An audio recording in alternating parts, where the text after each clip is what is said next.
What is it like being a female, working in the golf industry? Katie, do you kick us off? From my side, I think I always seen it as an opportunity, that there was a slight imbalance when I first sort of started my career. You could easily get a bit hooked up on the fact that it's male dominated, but it doesn't really get you anywhere. So I think I always saw it as an opportunity. Even when I first graduated and kind of thought I might go down that coaching route, there was no female pros in my area, and I thought, well, straight away that's a really good opportunity. So I think I've tried to have that outlook, and I don't think, as being a golfer as well within the golf industry, that it's ever been a real issue for me. But I do think there are barriers that people sort of perceive the golf industry to have. I'm a bit older than the three of you, I hate to admit, but so I've seen the industry change a lot over the last 20 years and for the better, probably like the rest of society. But I think that, if I think about my day-to-day life in the golf industry, then, I've been able to establish a nice career and a nice business, but it's the day-to-day microaggressions that just kind of remind you of kind of what's at the core of the golf industry sometimes. So, I was trying to think of the examples of the kind of things that I get told on a daily basis. And I was just thinking about this last season where this really nice guy said to me, do you teach old guys like me? And I said, yes. And I said, I teach lots of old guys like you. And he said, oh, good. He said, because I wanted to book a lesson, but I had assumed you just taught juniors. And I said, why would you think that? And then he just didn't answer that question. Now, obviously, he didn't have any malice in terms of what he was saying, but just that perception that if you're a woman teaching golf, then you only teach women or you only teach juniors.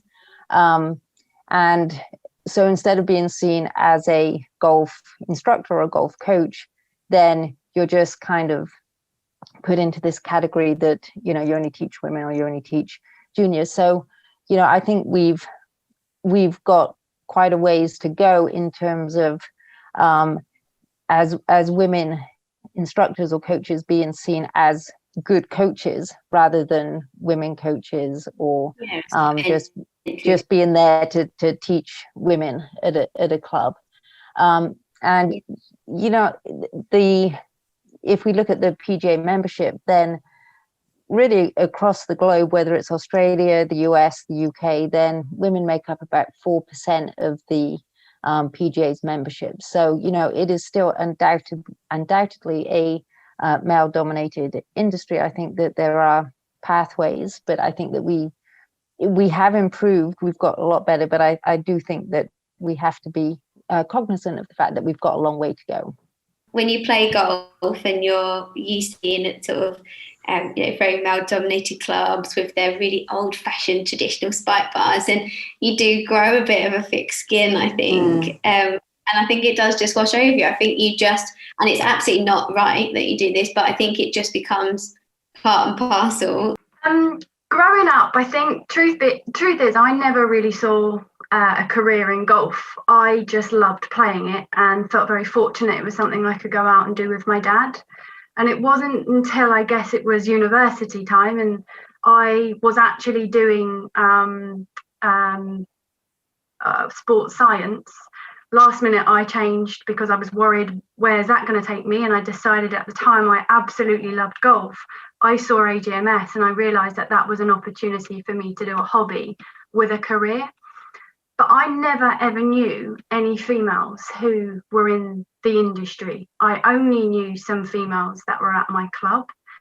And when I did graduate, I really saw it as a huge positive that we were females in a male-dominated industry, because I thought, gosh, without realising, I've put myself in a situation where there's loads of opportunities as a female to form a niche. Now, going then to the Middle East, there really was not many females, and I was brought in to focus on women. Now, that was definitely a cultural move. But again, I thought that was fantastic because I was very new in my career.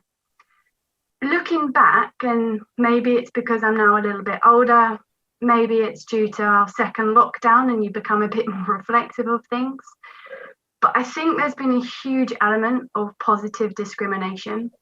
And the reason I say that, and as an example, is looking back, and this is probably 8 years ago now, and I remember coming out of an interview and being so excited because I thought, I, as a female, have been given an opportunity here to lead a very traditional members golf club.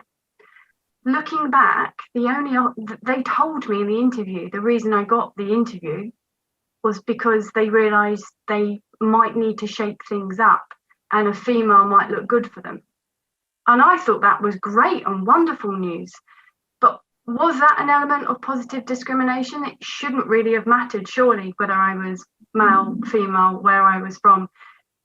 But it did. Now, I got down to the final three and I didn't get the role. And again, looking back, I don't think it's the role I would have wanted because it was a very stuffy traditional golf club. No, I don't think I would have been happy. But there's definitely been a number of times now that I have been considered because I'm female, or I perhaps have missed out because I'm female. Well, I think to a certain degree that positive discrimination is very good, as long as it's not just on an artificial level. If it is, oh, we need to get a woman to tick the boxes, or just so that we look like we're being inclusive, or we look like we're more accessible.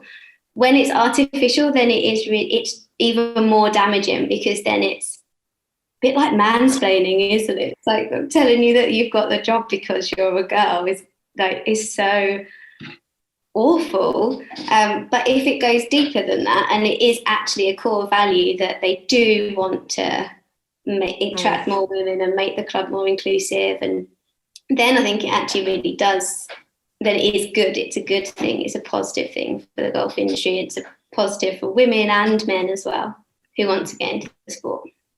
I would agree in that, but I also think that even if it is a little bit fake and they're only interviewing women because they want to have the numbers to say that they've interviewed women, then in some ways at least it's we're getting to put our face in front of people who can, a little bit, yeah.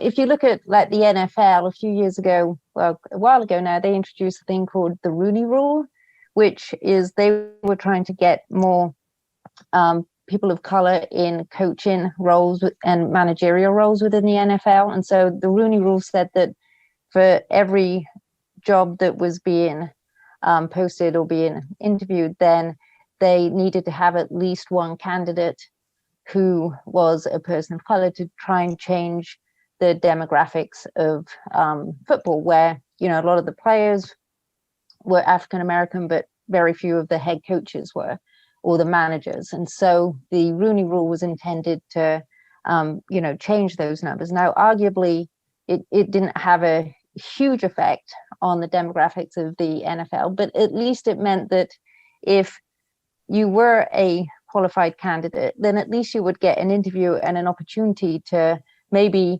win over people who previously you wouldn't have even got that far. So it could have opened doors further down the road. So I guess I'm okay a little bit with saying that even if it is if I want leaders who will say, I want at least one woman in this pool of interviews.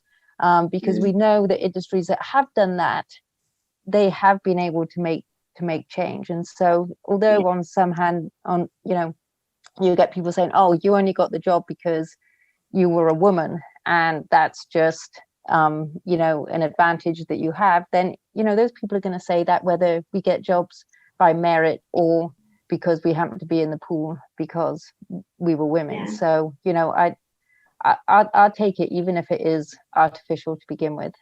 And if you're in those roles, sorry, Charlotte, I was going to say, if you're in those roles, then other people will see women in those roles and it'll filter down. So It's awareness, isn't it? It's creating that exposure, it's creating that opportunity, and it's an educational part that there are women with a skill set who are hopefully doing a very good job in those positions as well. Yeah, exactly. It's visibility, isn't it? It's then the opportunity for more girls to see women in roles and aspire to then move into the golf industry. And yeah, you're absolutely right. Even at an artificial level, I guess it's good. Once you're in the industry then, do we feel that there are plenty of opportunities to progress careers? So I know we've obviously talked about the positive discrimination, and perhaps it's, I don't want to say easy because we're all in jobs for our own merit, but perhaps it's a little bit easier to sort of get your foot in the door and start in those positions. But then when you want to progress, how easy do you think that is within the golf industry?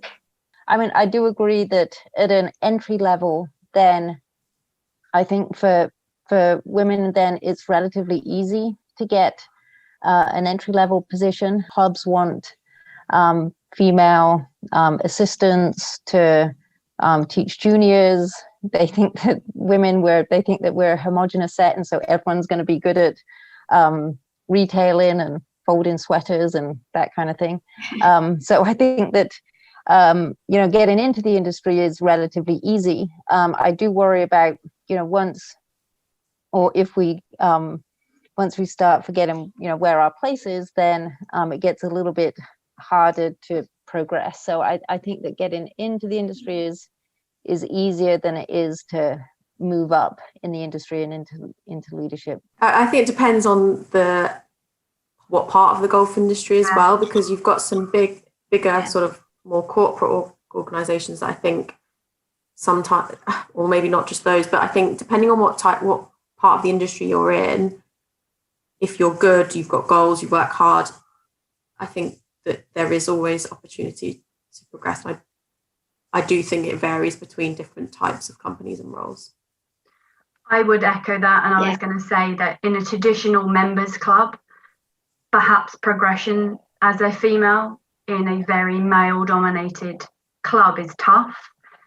But I think the golf industry now has created so many different avenues you can go in. To Katie's point there, I don't think there is progression as a female in those other, whether it's technology companies, retail companies, corporate companies. I think there are opportunities for us there. Yeah, I don't know about you, but I want to be recognized as a instructor or a coach, not a female instructor or a coach. I mean, and so I want to be recognized as being good at what I do professionally. And if you attach female to it, then it's, to me, that's a like subcategory of just being an instructor. I think you're right there, Sue, and the credit, the accolades should come through experience, what you've achieved, and the female bit is almost a small print at the bottom. Yeah, that's right. Even right now, it's hard to say, yes, there is a big shift and it is becoming more diverse, because, the numbers just don't support that. Hopefully we're getting there, but I think that we need to be realistic that hopefully, more professional corporations or more progressive corporations are providing a pathway for women. But if we look at leadership in golf, then we're not there yet. It wasn't that long ago, Charlotte, and I really, really remember us playing an event at university, and I don't know whether I should say what golf club this was, but we had to go in through a different door into the clubhouse. And that is really within the last 10 years. Now, so much has still progressed, but that wasn't that long ago. And I think I remember for me, that was a really poignant moment, that I honestly thought they were joking when the pro was doing that to us to go around the side of the car park. But then I thought that was really upsetting, and yet I'm supposed to be encouraged to continue to participate in golf, and then, hey, maybe make a career out of it too. That still stuck with me. Yeah, you're right, and it is things like that do stick with people. It's things like, I don't know, dress codes and somebody being called out for what they're wearing, or it's those small moments. Obviously at that point you were probably invested in golf enough that it didn't, obviously didn't put you off for life, but if you hadn't been playing for a long time, and if you weren't invested in the golf industry like that, you might have stopped, and it might have put you off. And it, like you say, it would have stopped you doing everything else that you've been able to do in golf. Definitely. I've had a guy show up for his lesson and then say, "I'm not having a lesson from a fucking woman," and then walking out. Thankfully, he'd already paid, so it's like, joke's on you, dude. I've got your money, and you don't have a lesson. So, but that's it does happen. I mean, probably I get, being more at a club, at a public facility, then I probably get more of the kind of day-to-day sexism maybe than you get working in a slightly different part of the industry. And I've had instructors who work for me say things like, I've got a wife and family. How do you live with yourself earning more money than me? I mean, so there still are those beliefs in the industry. I think it maybe more of the kind of club level, like one of you said, then they're a little more ingrained. What does the Women in Golf Charter mean to you? Katie, I think you can probably lead us on this one. I have to be totally honest, like, all cards on the table. I've heard about it, I've written about it, I've written endless articles for people about it, and I still have no idea what it is, does, or how it benefits me as a woman golfer. Does everyone else kind of feel that as well? I understand if I were a golf club manager, what it could do for me, and I know there's a toolkit that will help me kind of engage and talk to the girls or to the women. But to Charlotte's point, as one of those females, as the end users, the end customer, if you like, I don't understand how it benefits me at all. So the Women in Golf Charter started when the R&A decided that, I think internally they were making some changes, obviously, as well, which they have done with the women working in the R&A, and then ultimately it was to get some kind of gender balance. And I guess my first thought is, at least somebody's talking about it and doing something. That's the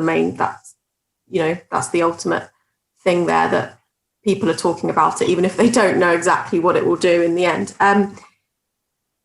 As I said, Golf Break signed it last year, and before that I didn't have a huge knowledge of what it was until I kind of signed on to the leadership program, which has then sort of given me a little bit more insight into what it could do. Ultimately, signatories are pledging that they will make an effort to follow. There's guidelines, but ultimately they can put their own sort of thoughts around what those steps are going to be to improve participation, or there's companies that it's an internal target as well to improve that gender balance. So they're just committing to developing like that better culture, really, and that they'll have written down that is what they're committing to do. So personally, I think it's really positive. I do see where you're coming from in terms of where does it filter down to me.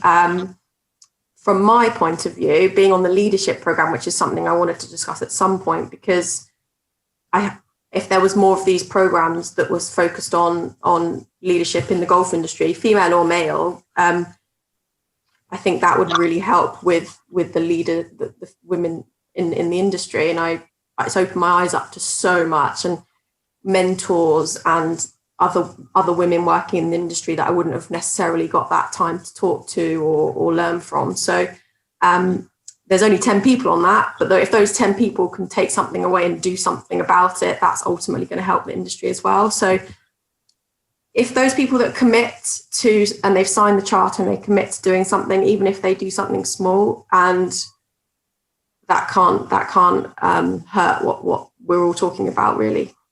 Obviously, we're all women in the golf industry, and none of us can really, it sounds really harsh, but none of us can particularly vouch very positively for that charter. And why do you think that the benefit of it isn't filtering through, or at least the sort of main objectives? Like why are we not on board with it? My, I guess, understanding of it so far, whether I've misread the marketing or the messages about it, but is that it's very targeted to golf clubs and to the golfer that's going out there having lessons playing golf, as opposed to understanding how it could affect other industries that I have followed in. So I've not been in a traditional golf club now for the last sort of 5-6 years. And so I couldn't work out how it would then help me in the golf industry, but not in the traditional club environment. Yeah, so I'm obviously not in a club environment either. And so, and Golf as my company that is still male dominated, although we do have quite a lot of females working at the company in sort of marketing and sort of those types of roles, not so much in the sales team and things. Customer service is actually female dominated. But from our company's point of view, it was awareness of including those females in activities. They didn't play golf, so introducing them to the game for a start off. They're not working at a golf club, they're working in a golf business, but they don't play the game, and actually they now want to, so it's introducing them to the game. So that's going to help participation in the future. And then, I mean, obviously if they keep with it. And then secondly, externally focusing on our female customers and what's different about what they want to do in a travel world and things like that. So it's put a focus, and there's a team that's kind of been put in place to do a sort of side initiative to focus on those types of things. So the internal side, and then externally, what do our customers that are female, and it's fair to say that actually a lot of wives book their family holidays and things as well. So it's just looking at things slightly differently to what. So that's an example of a non-golf club, a different type of business. So I think it's just pledging to have conversations about it. Yeah, I think it's a positive step too, in the fact that the RNA are investing in it and making it putting it front and center in some of the things that they're doing. And I also think that it's really good that it isn't just women talking to women about the problems that we have in the golf industry, which is good and is nice, and it's good to have that support system. But equally, like racism, then we don't solve racism by without white people being involved in the solution too. And so the golf charter, including male leadership in that, that's how we're going to solve the problem, by ensuring that everyone is talking about it and committing to making a change. So it is a monumental problem to solve, and it isn't going to change overnight. But I think it's positive, and being inclusive of men and women in the industry is really important, because we can't solve the problem by ourselves. So how does golf create more female leaders? Who wants to kick us off? I think things like Gather, and we've got to say credit to Adam and the team, because the opportunity, I mean, Sue, we probably never would have met you otherwise. Yeah, I agree. I'm sure there's lots of other females out there doing amazing things, making a great impact on our industry that we've chosen to be part of, that we too haven't met yet. And so I do genuinely believe that there are opportunities for us to meet like this, whether it's through forums, whether it is through networking groups. But I'm always amazed where I suddenly there are more women than actually I perhaps thought of in my own little mind sometimes. And I think, again, it goes back to that exposure and opportunity to meet others too. Certainly, positions in golf haven't always been filled because they're the best candidates for the job. And so, if we can have leaders that will at least give women a chance to interview for positions, then I think we do need that in golf. We need support of our male colleagues to commit to this too. And I'm hoping that things like the RNA Charter are going to be one of the pieces in the puzzle that we've missed that other industries have. If people see it as something that has a sort of a real longevity, there's lots of benefits other than just playing the sport. And we all know, we could list hundreds of benefits of playing golf, but I think for a lot of people, actually making it into a career wouldn't be something that sprung to mind.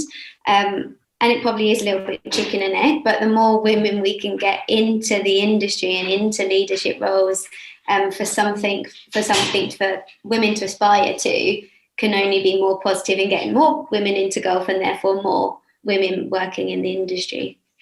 To me, I mean, it does come down to, having leaders like there are at Gather who are willing to put their hands up and say, we need to talk about some of the lack of inclusion. If we look at tennis, then tennis has been, blessed with Andy Murray kind of championing the women's cause in tennis, what with his mother as a coach, and so she's been able to speak out and had the back ability of Andy Murray. And golf quite had our Andy Murray. We've had, maybe a Andy Murray light with Justin Rose being really supportive of women's golf, which is a start. But Andy Murray, I mean, he is the best advocate that women in tennis need.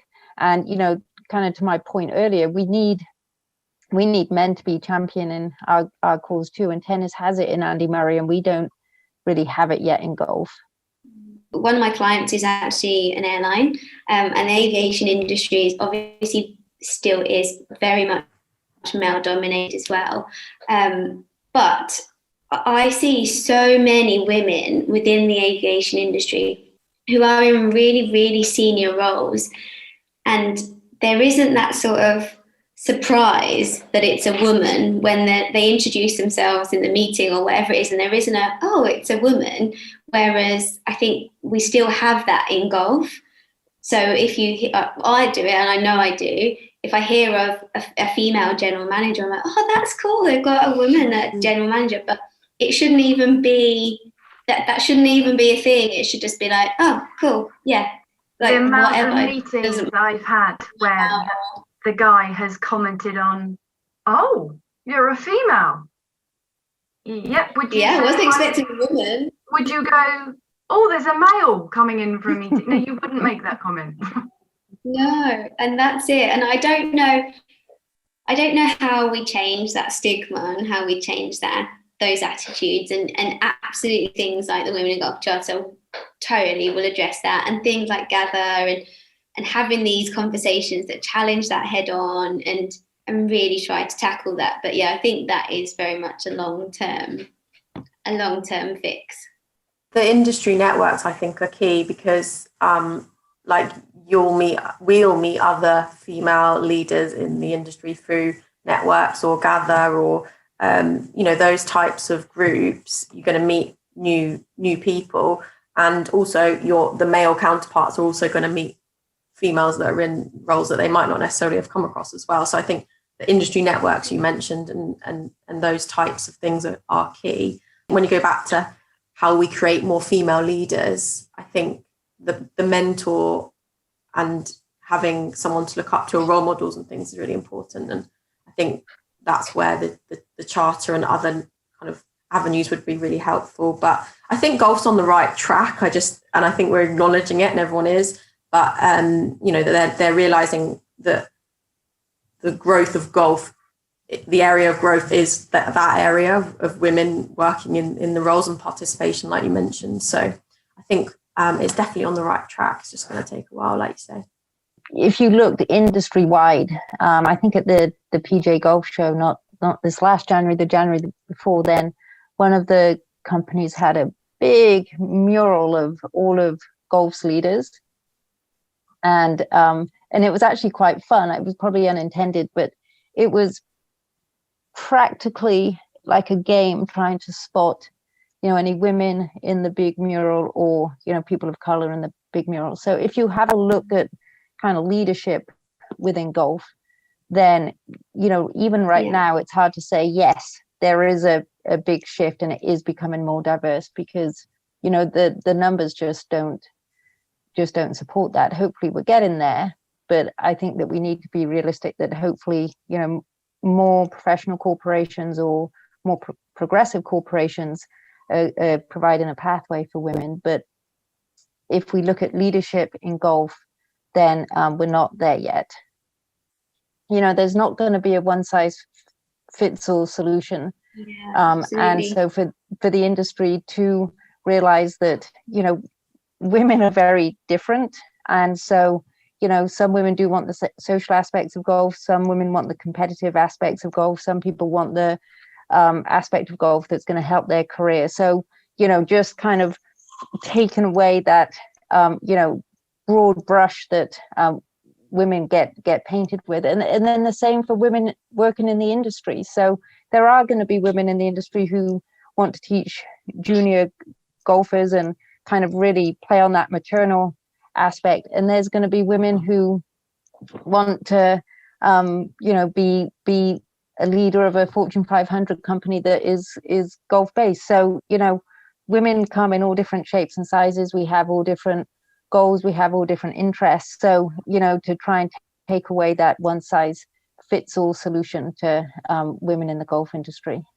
Yeah, I would absolutely agree with that. And I actually had a conversation with somebody the other day, and we were talking about how a particular golf club could encourage more women to play. And one of the points that was sort of branded around was that if you get more women join your golf club, you automatically get juniors, and you get their children come in, and you get the whole family. And yes, for a certain demographic of women, you absolutely will. But I think that's a really interesting point, what you said, that if we maybe, as an industry, if we segmented the market a little bit differently, rather than just men and women, if we segment it into, okay, well, this age category, who we know love to travel, we know they like to do this, we know they have this amount of time, and this is the sort of information, if you like, that we should be feeding them about the golf industry. Whereas you then have the more sort of family-oriented people, and that's very different information again that we should be feeding them about golf. So yeah, that's really interesting.